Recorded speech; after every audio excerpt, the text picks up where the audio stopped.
Delhi CBI அலுவலகத்தில் 7 மணி நேர விசாரணை. விஜய் வெளியே வந்தபோது ரசிகர்களின் மாஸ் வரவேற்பு. டெல்லியில் உள்ள மத்திய புலனாய்வு அமைப்பு சிபிஐ அலுவலகத்தில் கா தலைவர் விஜய் மீது நடத்தப்பட்ட விசாரணை இன்று நிறைவடைந்தது. சுமார் 7 மணி நேரத்திற்கு மேலாக நடைபெற்ற விசாரணைக்குப் பிறகு அவர் அலுவலகத்திலிருந்து வெளியே வந்தபோது அவரை வரவேற்க ரசிகர்கள் மற்றும் தொண்டர்கள் பெரும் உற்சாகத்தை வெளிப்படுத்தினர். காலை தொடங்கிய விசாரணை. இன்றைய விசாரணைக்காக விஜய் காலை 10:30 மணியளவில் டெல்லி சிபிஐ அலுவலகத்திற்கு சென்றார். தொடர்ந்து பல்வேறு கேள்விகள் கேட்கப்பட்ட நிலையில் விசாரணை மாலை 5:30 மணியளவில் முடிந்ததாக தகவல்கள் தெரிவிக்கின்றன.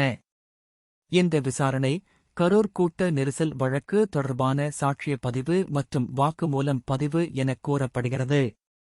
மாஸ் ஸ்டைலில் வெளியே வந்த விஜய்.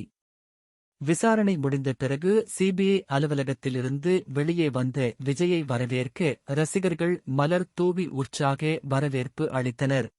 அந்த நேரத்தில் விஜய் தனது காரின் மீது ஏறி கையை அசைத்து ரசிகர்களுக்கு வாழ்த்து தெரிவிக்கும் காட்சிகள் அங்கு இருந்தவர்களை ஆச்சரியப்பட வைத்தது.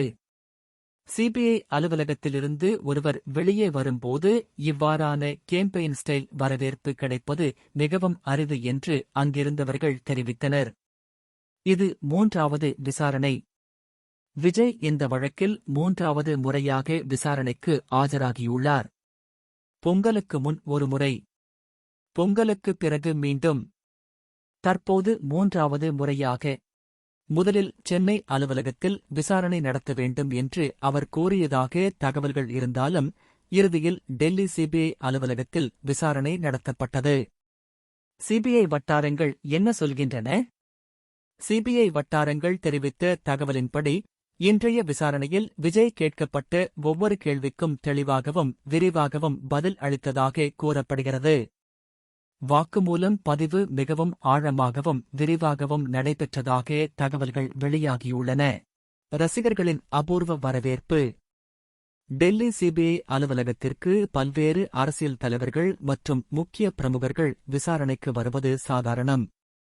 ஆனால் ஒரு நடிகர் மற்றும் அரசியல் தலைவர் என்பதால் விஜய்க்கு கிடைத்த வரவேற்பு அங்கு இருந்த அதிகாரிகளுக்கும் காவல்துறைக்கும் ஆச்சரியமாக இருந்ததாக கூறப்படுகிறது.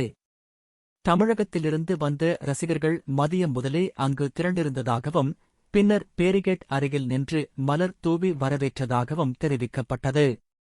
நாளையும் விசாரணை இருக்குமா? இன்றைய விசாரணை முடிந்த பிறகு விஜய் அவர் தங்கியிருந்த நட்சத்திர ஓட்டலுக்கு புறப்பட்டுச் சென்றார். அவரை மீண்டும் விசாரணைக்கு அழைப்பார்களா அல்லது இன்றோடு விசாரணை முடிந்ததா என்பது குறித்து சிபிஐ அதிகாரிகள் இதுவரை எந்த அதிகாரப்பூர்வ தகவலும் வெளியிடவில்லை. எனினும் தேவையானால் மீண்டும் அழைக்கப்பட வாய்ப்பு இருப்பதாக தகவல்கள் தெரிவிக்கின்றன.